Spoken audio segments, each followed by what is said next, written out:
ఏపీకి సంబంధించిన news analysis చూసే ప్రయత్నం చేయాలి. ఏపీ పేపర్లు, ఏపీ ఎడిషన్స్ చూద్దాం. ఏపీ ఎడిషన్లో ప్రధానంగా సాక్షి పేపర్ చూద్దాం ఈరోజు. ఏపీ సాక్షి పేపర్లో ఏమి ఇచ్చారండి? ఏపీలో సేమ్ బ్యానర్ ఐటమ్ అంతా రామమయము, అయోధ్యలో నేడు రామ్లల్ల ప్రాణ ప్రతిష్ఠ అని చెప్పి, సరే ఇది మనం చూసాం కాబట్టి, బాబు కోసం బలి చంద్రబాబు చివరాస్త్రంగా షర్మిల అన్నట్లు సజ్జల రామకృష్ణారెడ్డి చెప్పారు. కాంగ్రెస్ వైఎస్ఆర్ బతికి ఉంటే కాంగ్రెస్పై ఉమ్మేశారని విమర్శించి ఆ పార్టీకే ఏ విధంగా సారథ్యం వహిస్తారు అన్నట్లు సజ్జల రామకృష్ణారెడ్డి చెప్పినట్టు, తెలంగాణలోనే నా బతుకు చావు అని వ్యాఖ్యానించి హఠాత్తుగా ఏపీకి డిప్యుటేషన్ ఎందుకు వచ్చారు? చంద్రబాబు ప్రయోజనాలను కాపాడటానికి రాష్ట్రానికి వచ్చారని ప్రజలందరికీ అర్థమవుతుంది. అడ్డగోలు విభజన హోదాను చట్టంలో చేర్చకుండా ఏపీకి కాంగ్రెస్ తీరం దూరం చేసింది. అందుకే 100 కన్నా తక్కువ ఓట్లు వచ్చాయన్నట్టు, కనుమరైన కాంగ్రెస్ని బతికించడం అంటే శవానికి జీవం పోయడం ఎలాంటిది అన్నట్లు ఒక వార్త సజ్జల రామకృష్ణారెడ్డి వైఎస్ఆర్సీపీ జనరల్ సెక్రటరీ మాట్లాడిన మాటలు. అదేవిధంగా షర్మిలాకి సంబంధించి కూడా కిందనే వార్త ఇచ్చారు. అంతా అప్పులే, అభివృద్ధి ఎక్కడ? ఏపీ కాంగ్రెస్ నూతన చీఫ్ షర్మిల విమర్శలు. ఒక్కరికైనా ఉద్యోగం వచ్చిందా? కొత్త పరిశ్రమలు అయినా వచ్చాయా? హోదా కోసం దీక్షలు చేసిన జగన్ నేడు నిజమైన ఉద్యమాలు చేయరేం? మనుషులు చనిపోతున్న బీజేపీకి మద్దతు ఇస్తారా అన్నట్లు ఒక వార్తని షర్మిల బాధ్యతలు పిసిసి అధ్యక్షురాలుగా బాధ్యతలు స్వీకరించిన సందర్భంలో మాట్లాడిన మాటల్ని సాక్షి పేపర్లో ఇక్కడ ఇచ్చారు. అదేవిధంగా ఇంకోటి కింద, బ్రో బాబెప్పుడు ఇంతే, సీట్లపై ఆఖరి నిమిషం దాకా నాంచే ధోరణిలో చంద్రబాబు, చివరిలో అతి కొద్ది సీట్లతో పవన్కి చెక్ పెట్టే వచ్చిన. పోటీ చేసే స్థానాలపై జనసేనలో పూర్తిగా గందరగోళం.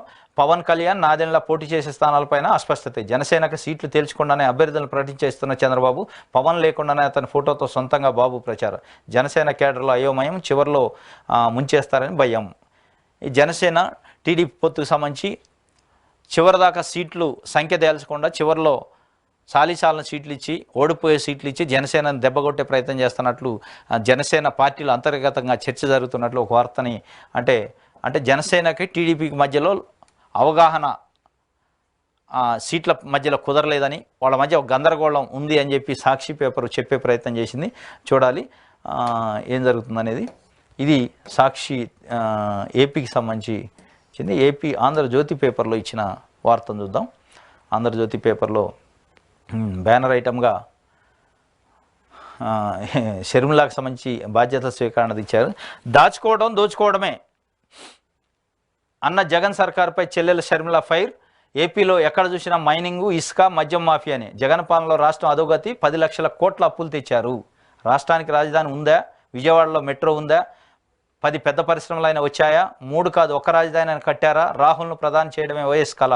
బిడ్డగా నెరవేర్చేందుకు కృషి చేస్తా. ప్రజలు వైసీపీ టీడీపీ ట్రాప్లో పడద్దు. ఏపీ పుట్టినిల్లు, తెలంగాణ మెట్టినిల్లు. 2 చోట్ల పనిచేశాక నాకుంది. ఎవరో వదిలిన బాణాన్ని కాను. తెలంగాణలో నియంత్రణ గది దించా షర్మిల. ఆమె సమక్షంలో పార్టీలోకి ఆళ్ల రామకృష్ణారెడ్డి. ఇచ్చాపురం టు కర్నూలు వైఎస్ పాదయాత్ర ముగించిన చోటే రేపటి నుంచి అంతర్గత భేటీలకు షర్మిల శ్రీకారం, తర్వాత జనంలోకి అన్నట్లు. హోదా కోసం ఉద్యమాలు చేసిన జగన్ రెడ్డి బీజేపీకి తొత్తుగా మారారు. మణిపూర్లో క్రైస్తవులు చచ్చిపోతున్నా బీజేపీకి మద్దతు ఇస్తున్నారు.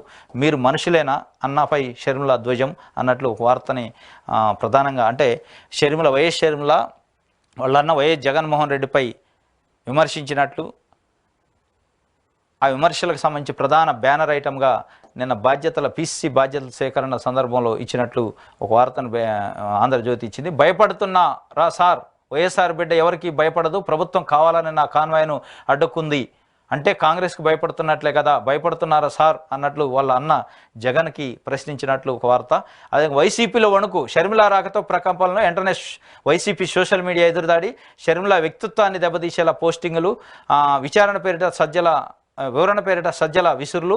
వైఎస్ పేరును షర్మిల దుర్వినియోగం చేస్తున్నారు. లేని పార్టీకి అధ్యక్షురాలుగా గందరగోళం సృష్టిస్తున్నారు.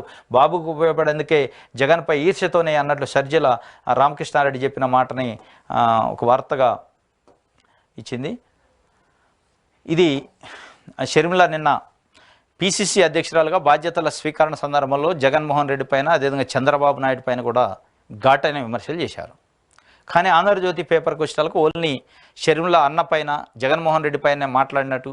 అదే ఇంకోటి చాలా విచిత్రంగా అనిపిస్తుంది. మణిపూర్ ఘటనలలో చాలా విచారకరమైన సంఘటనలు జరిగినాయి. చాలామంది ప్రజలు చనిపోయారు, చాలామంది ఆస్తులు ధ్వంసమని, ఇళ్ళు ధ్వంసమని, దహనాలు చేశారు. దాన్ని ఖండించాల్సిందే. చాలా నష్టం జరిగింది. దానిపైన బీజేపీలో ఉన్న కేంద్రంలో ఉన్న బీజేపీ ప్రభుత్వం కూడా చాలా నిర్లక్ష్యంగా వ్యవహరించింది అనేది అన్ని పార్టీలు ఖండించినాయి. కానీ ఏ పార్టీ కూడా 2000 కుటుంబాలు క్రైస్తవుల్ని దహనం చేశారు, నువ్వు క్రైస్తవుడివేనా, క్రైస్తవుల మీద ప్రేమ లేదు అన్నట్టు ఒక మత కోణంలో షర్మిలాని చెప్పడం చాలా సిగ్గుచేటు. ఎందుకంటే ఒక మత ఘర్షణలు రెచ్చగొట్టి ఒక సెన్సిటివ్ ఇష్యూ అది. మీరు క్రిస్టియన్లు అనే పదం తీసుకోవడం అనేది చాలా దురదృష్టకరం. ఎందుకంటే అంత పెద్ద కాంగ్రెస్ పార్టీ కూడా జాతీయ స్థాయిలో ఎక్కడా కూడా మతం కోణంలో మాట్లాడలేదు. మణిపూర్ విషయంలో మణిపూర్ ఘటన పైన కేంద్ర ప్రభుత్వ వైఖరి సరిగా లేదని నిరసన వ్యక్తం చేశారు, ఉద్యమాలు చేశారు. కానీ ఎక్కడా కూడా ఇట్లా క్రైస్తవులు, హిందువులు, ముస్లింలు అనే ఒక విభజన ధోరణిలో మతం అనే ఒక సెంటిమెంట్ రెచ్చగొట్టే ప్రయత్నం చేయలేదు. కానీ మీరు నిన్న ఏపీలో బాధ్యతల స్వీకారం సందర్భంగా 2000 మంది క్రైస్తవులు చనిపోతే, 2000 మంది క్రైస్తవుల కుటుంబాలు రోడ్డున పడితే, చర్చిలను దహనం చేస్తే మీరు ఎందుకు రాలేదు, మీరు ఎందుకు విమర్శించలేదు బీజేపీ పైన అని చెప్పి జగన్మోహన్ రెడ్డిని కార్నర్ చేస్తూ మాట్లాడారు. ఎస్, మీరు జగన్మోహన్ రెడ్డితో డిఫరెన్సెస్ ఉంటే పొలిటికల్ మీరు కొట్లాడండి. కానీ క్రైస్తవులు, ముస్లింలు అని ఒక మతం అనే సెంటిమెంట్ని రెచ్చగొట్టే విధంగా చేయటం వల్ల ప్రజలు రేపు రోడ్డున పడే పరిస్థితి ఉంటుంది. ఆ మతం అనే ఒక మత్తు అది, దాన్ని మనం ఆపితే ఆగదు. మీరు ఒక విజ్ఞత గల రాజకీయ పార్టీలుగా దేశంలో ఏ పార్టీ ఇట్లా మాట్లాడాలి? మొట్టమొదటిసారి షర్మిల మాట్లాడారు. మరి ఏ ఉద్దేశంతో మీరు మాట్లాడారో అది ఒకసారి రెక్టిఫై చేసుకోవాలి, సవరించుకోవాలి. చాలా దురదృష్టకరం. క్రైస్తవులు ఇది మీరు అనండి, మైనింగ్ దోపియా అన్నారు, ఇసుక ల్యాండ్ మాఫియా అన్నారు, ఇసుక మాఫియా అన్నారు, ఇంకోటి అనండి, లేకపోతే అభివృద్ధి రాలేదు, ఉద్యోగాలు రాలేదు, పరిశ్రమలు రాలేదు, ఇవన్నీ చెప్పొచ్చు. ఒక రాజకీయ పార్టీగా మీరు చెప్పే హక్కు ఉంటుంది, మీరు విమర్శించే హక్కు ఉంటుంది. కానీ ఈ మతం అనే మత్తులోకి జనాన్ని లాగొద్దు, మతం అనే విషయంతో రెచ్చగొట్టొద్దు. ప్రజల్ని రెచ్చగొట్టడం వల్ల అది అన్ని వర్గాల మీద అది పడే అవకాశం ఉంటుంది. ఆ ప్రభావం రాష్ట్రం మీద కూడా పడుద్ది. ఒకసారి మతం అనే ఆ మత్తు జనంలోకి ఎక్కి ఆ మత ఘర్షణలు ఒకసారి స్టార్ట్ అయితే ఎవడి వల్ల కాదు ఆపడం. ఇది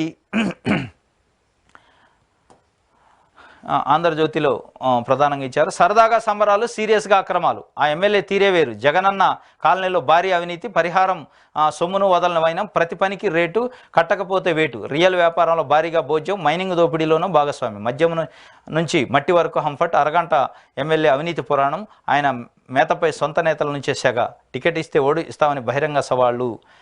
పల్నాడు జిల్లాకు చెందిన ఆ ఎమ్మెల్యేకి తెలిసింది 2 పనులు. ఒకటి అడ్డదిడ్డంగా సంపాదించడం, రెండోది కుదరకపోయినా పాప పనులు చేయడం. ఈ 2 పనుల్లో ఆ ఎమ్మెల్యే పిహెచ్డి చేశాడని సొంత పార్టీ నేతలే చెప్తారు. తివిరి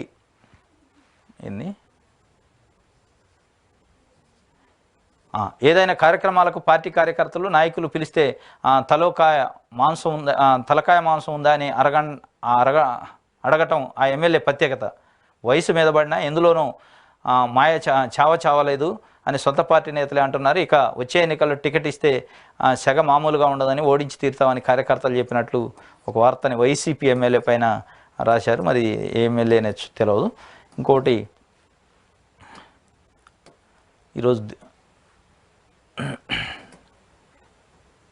ఈనాడు పేపర్ చూద్దాం. ఈనాడు పేపర్లో వచ్చిన ప్రధాన ఐటమ్స్.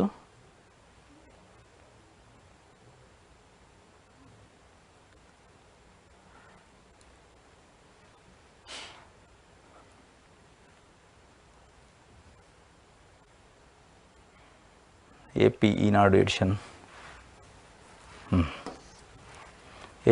ఎడిషన్లో కూడా ప్రధానంగా జగమంతా రామోత్సవం అని అయోధ్యకు సంబంధించి. ఇంకోటి క్రైస్తవ వ్యతిరేకి జగన్, క్రైస్తవుడై ఉండి మణిపూర్పై ఎందుకు మాట్లాడలేదు, మూడు ముక్కలాటతో రాష్ట్రంలో రాజధాని లేకుండా చేశారు, అప్పులు తప్ప అభివృద్ధి లేదు, లిక్కరు ఇసుక మాఫియా సాయంతో దోచుకుంటున్నారు, రాష్ట్ర కాంగ్రెస్ అధ్యక్షురాలు షర్మిల ధ్వజం, అట్టహాసంగా బాధ్యతల స్వీకరణ. పిసిసి అధ్యక్షురాలుగా ఏపీ పిసిసి అధ్యక్షురాలు షర్మిల బాధ్యతల స్వీకరణ సందర్భంలో మాట్లాడిన స్పీచ్లో ఒక ముక్కను కట్ చేసుకొని ఈనాడు పేపరు విలువలతో కూడిన, నీతితో కూడిన, నిజాయితీతో కూడిన ఈనాడు పేపర్ అని పదే జర్నలిజం విలువలు అంటారు. ఎక్కడో ఒక ముక్క క్రైస్తవుల గురించి మాట్లాడితే దాన్ని బ్యానర్ ఐటమ్గా పెట్టారు. ఇది ఏ నీతి, ఏ జర్నలిజం నియమాలు, ఏ జర్నలిజం విలువలు? ఎందుకంటే ఒక మతాన్ని రెచ్చగొట్టే విధంగా, ఒక మతం ఘర్షణలు రెచ్చగొట్టే విధంగా ఒక పేపర్ రాయటం, ఒక నాయకురాలు మాట్లాడటం, ఆ నాయకురాలు మాట్లాడిన ఒక వర్డ్ని తీసుకొని మీరు బ్యానర్ ఐటంగా పెట్టారంటే మీ యొక్క ఈర్ష్య, ద్వేషం, అక్కడ ఉన్న అధికార పార్టీపై ఏ విధంగా ఉంది మీకు ఉండొచ్చు, మీ ఎజెండా మీకు ఉండొచ్చు, కానీ కనీసం మత ఘర్షణలు రెచ్చగొట్టే విధంగా బ్యానర్ ఐటంలు పెట్టి క్రైస్తవ వ్యతిరేక జగన్ అట నువ్వు క్రైస్తవుడు అయి ఉంటే మణిపూర్ ఘటనపై ఎందుకు మాట్లాడు? మణిపూర్ ఘటనలో క్రైస్తవులపైన దాడులని ఏ పార్టీ చెప్పలే ఇప్పటివరకు. మణిపూర్ ఘటనలో ప్రజలపై దాడి జరిగింది, అక్కడ ఉండొచ్చు క్రైస్తవులు కూడా అందులో, కానీ మీరు క్రైస్తవులు అనే మాటని ఏ పార్టీ తీసుకోవాలి? నేషనల్ పార్టీలు కూడా చాలా ఉద్యమం చేశారు మణిపూర్ పైన, ఈవెన్ కాంగ్రెస్ పార్టీ కూడా ఎక్కడ క్రైస్తవులు ముస్లింలు హిందువులని ఒక డివిజన్ చేసే విచ్ఛిన్నకర మాటలు మాట్లాడలే. కానీ షర్మిల బాధ్యతల స్వీకరణ మొదటి రోజే ఇట్లాంటి మత విద్వేషాలను రెచ్చగొట్టేటట్టు మతం కోణంలో మాట్లాడారు. క్రైస్తవుడు అయి ఉంటే నువ్వు మణిపూర్ పైన ఎందుకు? క్రైస్తవుడైంది ఎవడైనా మాట్లాడాలా?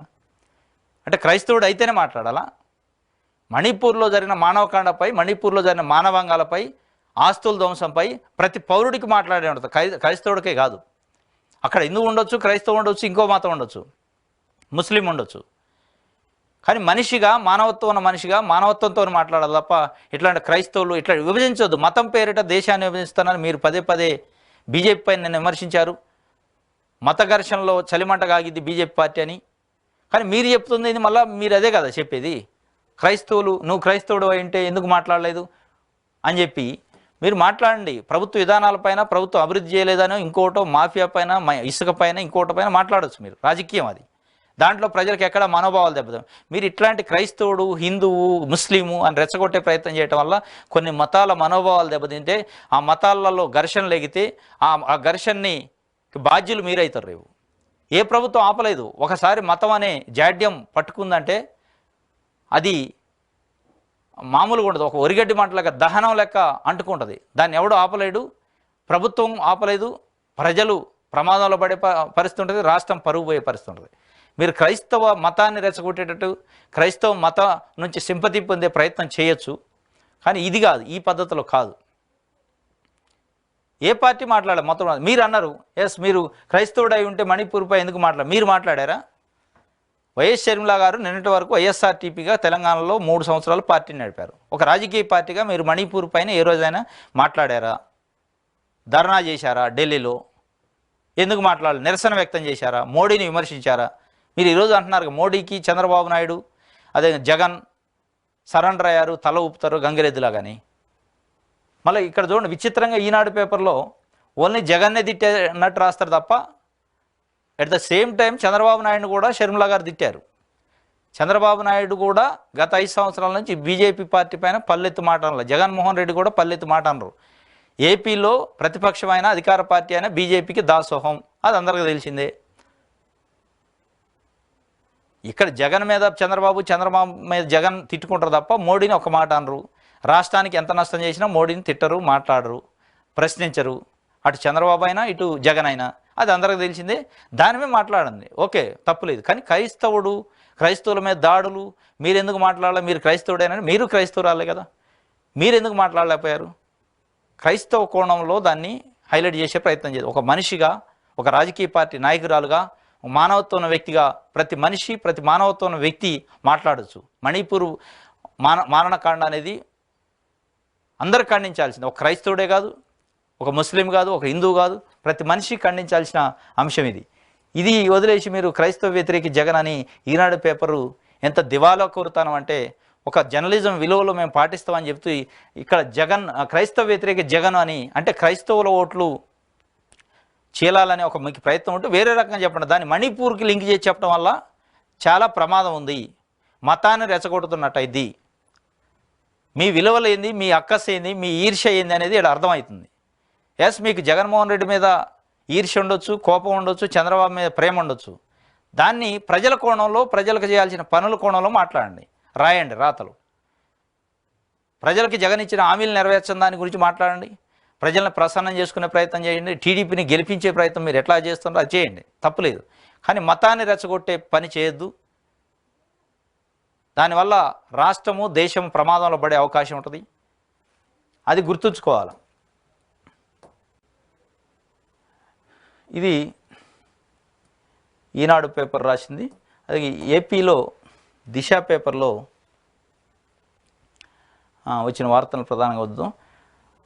పోరు త్రిముఖం, హోదా విభజన హామీల ఎజెండాగా బరిలో కాంగ్రెస్ వామపక్షాలు, వైసీపీ టీడీపీ బీజేపీకి తొత్తులంటూ టార్గెట్. వైసీపీ టీడీపీ బీజేపీకి తొత్తులంటూ టార్గెట్. రాష్ట్ర సమగ్రాభివృద్ధికి మేనిఫెస్టోపై కసరత్తు కాంగ్రెస్ పార్టీ ఆలోచిస్తున్నట్టు. పీసీసీ పగ్గాలు చేపట్టిన వైఎస్ షర్మిల తొలి రోజే రాష్ట్రంలో రాజకీయ సమీకరణాలు ఎలా ఉండబోతున్నాయో సంకేతాలు ఇచ్చారు. వైసీపీ టీడీపీలను బీజేపీకి తొత్తుగా అభివర్ణించారు. ప్రత్యేక హోదా, పోలవరం విషయంలో రెండు పార్టీలు తీరును దుయ్యబట్టారు.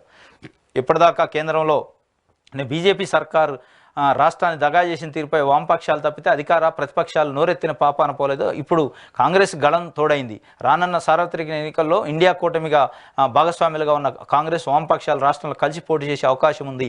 దీంతో త్రిముఖ పోరు పోటాపోటీగా ఉండొచ్చని విశ్లేషకుల అంచనా అన్నట్లు దిశ పత్రిక ఒక వార్త రాసింది. ఇది నిన్న షర్మిల మాట్లాడింది. ఇది అటు టీడీపీ పైన ఇటు వైఎస్ఆర్సీపీ పైన తీవ్రంగా విమర్శించారు. టీడీపీ అదేవిధంగా వైఎస్ఆర్సీపీ రాష్ట్రానికి కేంద్రం అంత అన్యాయం చేస్తున్న ఒక్కరోజు మాట్లాడలేదు. ఒక వామపక్షాలు తప్ప ఏపీలో ఒక కేంద్రం పైన విమర్శలు చేసిన నాయకుడు లేడు, పార్టీ లేదని చాలా క్లిస్టర్ క్లియర్గా షర్మిల చెప్పారు. దాన్ని ఈనాడులో క్రైస్తవ వ్యతిరేక జగన్ అని, ఆంధ్రజ్యోతిలో జగన్ పైన షర్మిల ఎక్కువ పెట్టారని చెప్పారు తప్ప టీడీపీని తిట్టిన మాట ఒక్కటి రాయాలి వాళ్ళు. అంటే మీ వివక్ష ఏంది, మీ యొక్క పక్షపాత ధోరణి ఏంది, మీ ఎజెండా ఏంది అనేది ప్రజలకు అర్థమవుతుంది. ఈనాడు అదేవిధంగా ఆంధ్రజ్యోతి పేపర్లు మీరు ఎంత ఇది ప్రజల్ని రెచ్చగొట్టి ప్రజల్ని సెంటిమెంట్ వైపు తీసుకుపోయి జగన్ మీద లేదా వైఎస్ఆర్సీపీ మీద అక్కసు ఎలగొట్టడం వల్ల టీడీపీ గెలవదు. టీడీపీని ప్రజల్లోకి ఒక మంచి కోణంలో అభిమానించే కోణంలో తీసుకెళ్ళండి. ఒకటే యువతలోని తిట్టడం వల్ల అవతలోడు గెలుస్తాడంటే అది గెలిచే పని కాదు. చాలా క్లియర్గా ఇక్కడ పోరు కూడా త్రిముఖంగా ఉండే అవకాశం ఉంది. టీడీపీకి చాలా థ్రెట్ ఉంది. ఇప్పుడు 2009లో ఏ విధంగా అయితే పీఆర్పీ రూపంలో నష్టం జరిగిందో టీడీపీకి, పీఆర్పీ రూపంలో చిరంజీవి పెట్టిన పార్టీ ప్రజారాజ్యం పార్టీ రూపంలో, ఇప్పుడు వైఎస్ షర్మిల రూపంలో కాంగ్రెస్ పార్టీ కూడా టీడీపీకి అదేవిధంగా రాజకీయ నష్టం చేయబోతుంది అనేది విశ్లేషణలో. త్రిముఖ పోరు జరిగితే జగన్మోహన్ రెడ్డి ఈజీ అయ్యే పరిస్థితుంది.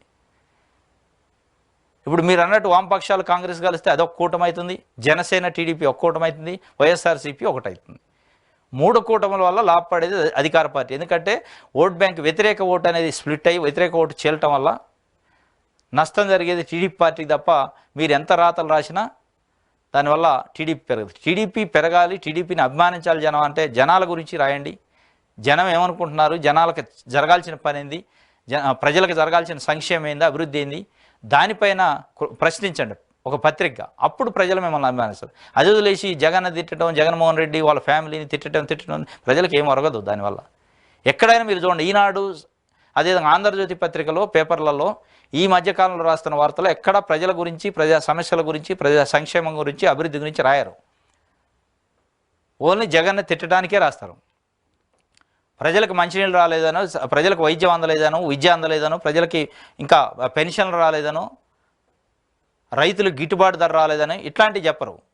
రోడ్లు లేవనో తప్ప మీరు మీ అక్కస్సు, మీ ఈర్ష్య వల్ల ప్రజల్లో పెద్దగా మార్పు రాదు తప్ప ఇటు రాయటం అనేది మీకే నష్టం. పీఆర్పీ రూపంలో 2009లో ఏ విధంగా టీడీపీ నష్టపోయిందో ఈరోజు కాంగ్రెస్ పార్టీ షర్మిల ఆధ్వర్యంలోని కాంగ్రెస్ పార్టీ రూపంలో టీడీపీ జనసేనకి నష్టం జరగబోతుంది.